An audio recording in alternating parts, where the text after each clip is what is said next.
کے باہر ایک پرانا شمشان گھاٹ تھا جہاں کوئی جانے کی ہمت نہیں کرتا تھا۔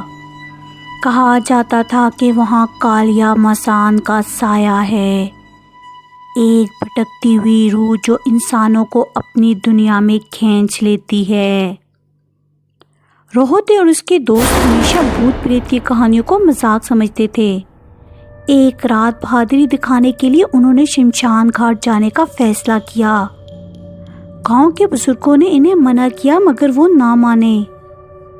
رات کے عین 12 بجے روہت، آکاش، وکاس اور سنی ٹارچ لے کر وہاں پہنچے۔ ہر طرف سناٹا تھا، درختوں کی سرسراہٹ سنائی دے رہی تھی، جیسے وہ اندر بڑے۔ ہوا میں ایک عجیب سی بو پھیلی ہوئی محسوس ہو رہی تھی۔ یہ تو بس جلنے والی لکڑیوں کی بو ہے، روہت نے خود کو تسلی دی۔ لیکن پھر اچانک انہیں محسوس ہوا جیسے کوئی ان پر نظریں گاڑے ہوئے ہے۔ دوستوں نے ارد گرد نظر دوڑائی مگر وہاں کوئی نہیں تھا۔ یار واپس چلتے ہیں، یہ جگہ عجیب لگ رہی ہے، آکاش نے گھبراتے ہوئے کہا۔ روہت نے مذاق میں کہا، ڈر گئے کیا؟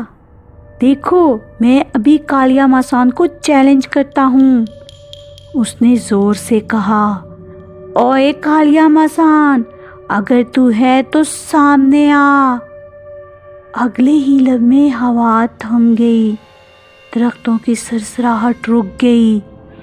ایک لمحے کے لیے سب کچھ ساکت ہو گیا، پھر اچانک ان کے پیچھے رکھی ہوئی ایک جلتی ہوئی چتا خود بخود بھڑک اٹھی اور اس کے اندر سے ایک کالا سایہ نکل کر فضا میں معلق ہو گیا۔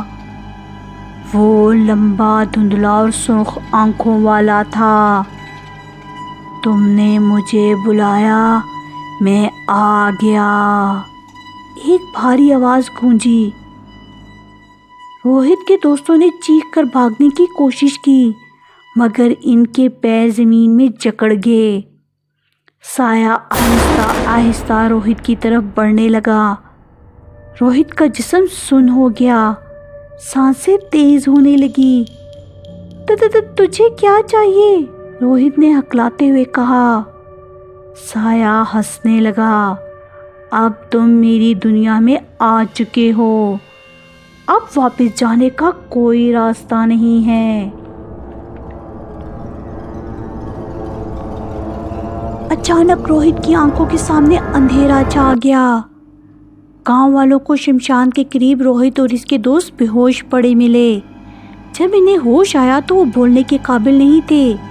ان کی آنکھوں میں ایک عجیب خوف تھا، جیسے انہوں نے کچھ ایسا دیکھا ہو جو لفظوں میں بیان نہیں کیا جا سکتا۔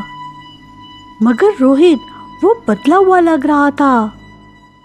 وہ گاؤں لوٹ آیا، کسی سے بات نہیں کی۔